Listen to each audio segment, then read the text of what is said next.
Jeg åbnede mine øjne. Jeg så mig omkring. Så indså jeg, at dette medie, vi kalder socialt, er alt andet end det.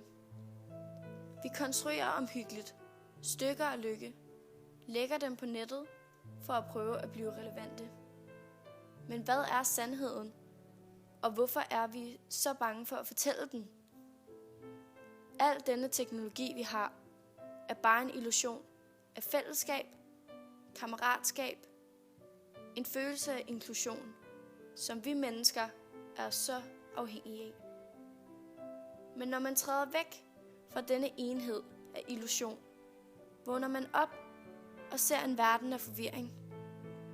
En verden, hvor de sociale medier overtager, hvor vores oplysninger bliver tilgængelige for alle og enhver. En verden af egen interesse, selvopfattelse og selvpromovering, hvor vi deler alle vores bedste sider, men undlader de andre.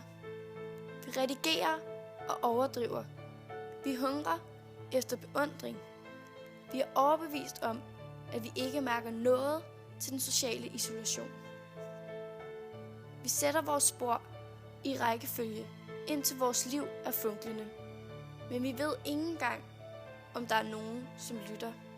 Vi er omgivet af børn, som siden de blev født, har set os leve som robotter og har troet, at det var normalt. Det er ikke særlig sandsynligt, at du ville blive verdens bedste forældre, hvis du ikke engang kan underholde et barn uden en iPad. Da vi var børn, ville vi aldrig være hjemme. Vi ville være ude med vores venner, strejfe rundt på vores cykler. Vi ville have huller i vores sko og græs på vores knæ. Vi ville bygge vores eget klubhus højt oppe i et træ. Vi er selv skyldige i at være en del af denne maskine. Denne digitale verden, hvor vi bliver hørt, men ikke set. Hvor vi skriver, men ikke taler. Hvor vi læser, som vi chatter.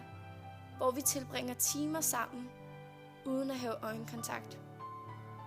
Er det virkelig den verden, vi lever i? Og kan man overhovedet ændre den? Vi beder jer ikke om at forstå. Vi beder jer om at lytte. For i sidste ende er det kun jer, der kan slukke for internettet.